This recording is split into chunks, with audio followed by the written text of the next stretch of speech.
Ano ang mangyayari sa Pinas kung masakop ng Amerika o China? It's time, solid archers! Welcome to Watchlight, kung saan asintado ang bawat kaalaman. Marami ang nagtatanong, ano ang mangyayari sa ating bansa kung masakop tayo ng mga dayuhan ngayon sa modern times? Ang naglalaban ngayon sa ating kalagitnaan ay bansang Amerika at China. Paano kung tuluyang masakop ang Pilipinas ng isa sa dalawang ito, ang Amerika o ang China? Paano babaguhin ng digmaang ito ang ating kinabukasan at kalayaan? Ano kaya ang mangyayari kung masakop ng ibang bansa ang Pilipinas? Pag-usapan natin ang dalawang posibleng senaryo. Isa kung sakupin tayo ng Amerika at isa kung sakupin tayo ng China. Only America first. 头破血流。 Sa kasalukuyang panahon, umiigting ang tensyon sa pagitan ng Amerika at China at ang Pilipinas ay nasa sentro ng alitan na ito. Nagsimula ang sigalot na ito sa maraming dahilan, mula sa pag-aagawan sa teritoryo sa South China Sea hanggang sa kompetisyon sa ekonomiya at impluwensya sa buong mundo. Habang patuloy ang tunggalian ng dalawang superpowers, lumalabas na ang Pilipinas ay nagiging mahalagang bahagi ng stratehiya ng Amerika, lalo na't may umiiral na Enhanced Defense Cooperation Agreement o EDCA. Sa ilalim ng EDCA, mayroong mga itinalagang military sites sa Pilipinas na ginagamit ng mga puwersang Amerikano para sa joint training, prepositioning ng mga kagamitan at pagsasagawa ng mga operasyon sa rehiyon. Bagamat hindi permanenteng base militar, ang presensya ng Amerika sa mga EDCA sites ay nagpapakita ng patuloy na alyansa ng Pilipinas sa kanila. Ang mga lugar na ito gaya ng nasa Palawan at Cagayan ay napakalapit sa mga pinag-aagawang teritoryo ng Pilipinas at China sa sinasabi nating West Philippine Sea.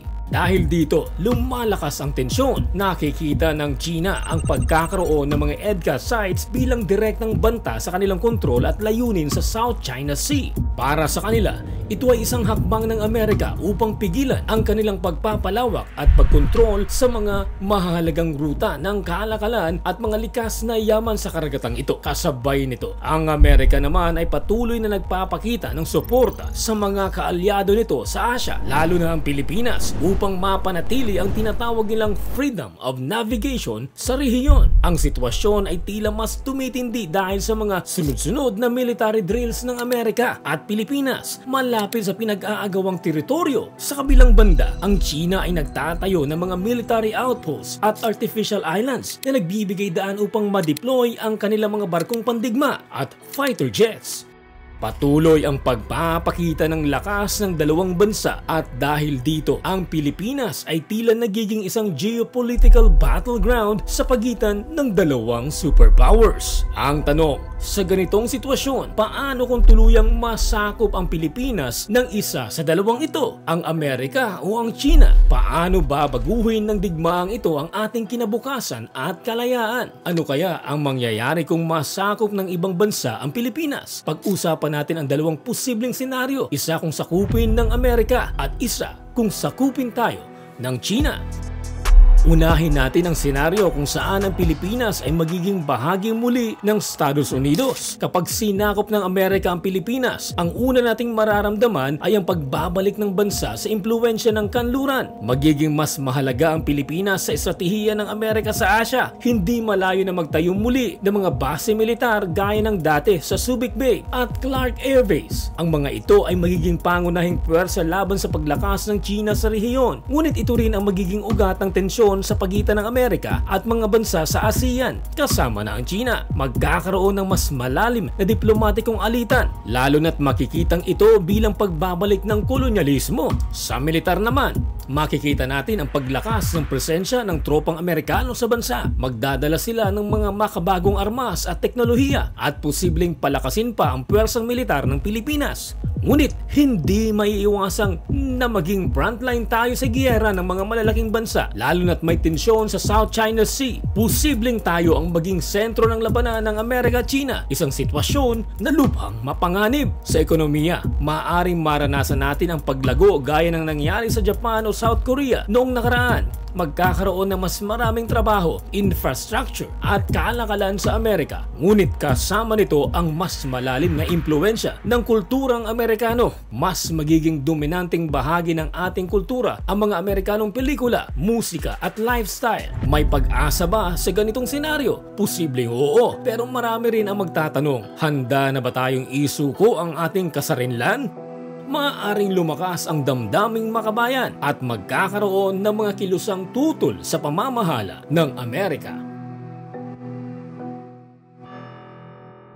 Ngayon, ano naman ang mangyayari kung ang China ang sasakop sa Pilipinas? Kapag mangyari ito, siguradong magiging bahagi tayo ng tinatawag na Belt and Road Initiative ng China. Mas magiging malakas ang kontrol ng China sa Southeast Asia at magmumula sa Pilipinas ang mga base militar nila sa rehiyon. Hindi magtatagal at magiging sentro ang Pilipinas ng geopolitical na laban sa pagitan ng Amerika at China. Ibig sabihin, posibleng mag-init ang tensyon sa rehiyon na laban sa pagitan ng Amerika at China. Ibig sabihin, posibleng mag-init ang tensyon sa rehiyon at magulo ang ating relasyon sa ibang bansa. Sa military aspect naman, posibleng magtayo ang China ng mga base militar sa Pilipinas katulad ng ginagawa nila sa artificial na isla sa South China Sea. Papasok ang People's Liberation Army o PLA at magiging pwersong proteksyon ng China sa kanilang mga interes.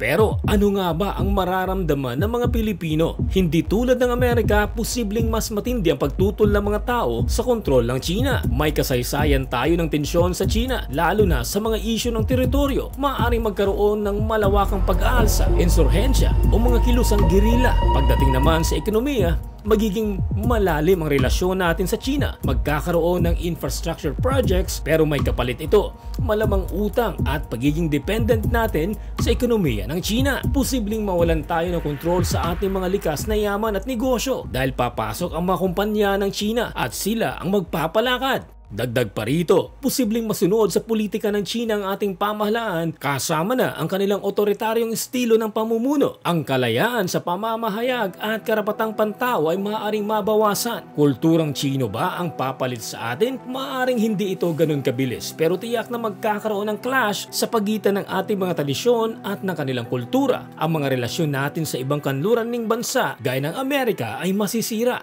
Mababawasan ang ating kalakalan sa mga bansang ito at posibleng mawalan tayo ng akses sa kanilang merkado at teknolohiya. Kung titingnan natin ang dalawang posibleng senaryo, sakupin ng Amerika o China ang Pilipinas, parehong may mabigat na kapalit at epekto sa ating bansa. Sa alinmang kaso, mawawala ang ating kalayaan at kasarinlan at ang Pilipinas ay magiging sentro ng tunggalian ng mga malalaking kapangyarihan. Kung sakupin tayo ng Amerika, aring maranasan natin ang pag-unlad ng ekonomiya at modernisasyon, ngunit may kapalit ito. Ang ating bansa ay magiging bahagi ng kanilang estratehikong interes sa rehiyon. Ang Pilipinas ay magiging frontline sa mga isyu ng seguridad at maaaring maipit sa mga digmaan o tensyon sa pagitan ng mga malalaking bansa. Hindi lamang sa usaping pang-ekonomiya o militar, kundi pati sa kultura. Maaaring maimpluwensyahan ang ating lipunan sa maraming aspeto at mawawala ang ating pambansang pagkakakilanlan. Sa kabilang banda, kung ang China ang sumakop sa atin, ang posibleng mangyari ay maaaring magdala ito ng mas malalim na ugnayan sa ekonomiya at malalaking infrastructure projects. Ngunit katulad ng Amerika, ang kontrol ay nasa kanilang mga kamay. Mawawala ang ating kalayaan sa pamamahala ng sarili nating ekonomiya at posibleng magdulot ito ng mas maraming kontrobersya at pagtutol mula sa loob ng bansa. Maaaring mawalan tayo ng demokrasya at mas matindi ang kontrol ng Estado sa ating mga buhay. Sa dalawang senaryo, parehong may oportunidad na magdala ng kaunlaran, ngunit pareho ring may banta sa ating kalayaan. Amerika man o China, parehong superpower ang may sariling interes sa ating bansa at tayo ang nasa gitna ng kanilang tunggalian. Walang perpektong sitwasyon. Ang tanong, handa ba tayong isuko na lang ang ating kasarinlan para sa alinman sa kanila? Ang hangarin natin, dapat bilang isang bansa ay mapalakas ang ating liderato at mga strategiya upang hindi tayo masakop ng alinmang dayuhang kapangyarihan. Dapat tayong tumindig para sa ating kalayaan at para sa kalayaan ng mga susunod susunod na henerasyon. Sana'y dumating ang panahon na kaya nating magtakda ng sariling landas, isang bansa na hindi umaasa sa iba, ngunit may kakayahang makipagsabayan sa mga naglalaban ng superpowers ng may dignidad at lakas. Anong masasabi mo sa video na ito, Solid Archers? I-comment mo lamang sa ibaba ang iyong sagot. Bago tayo tuluyang magtapos, shoutout po muna sa ating mga Solid Archers na sina. Kung meron man kayong suhestyon o opinyon, mag-iwan lamang na iyong komento sa ibaba. Solid Archers, it's time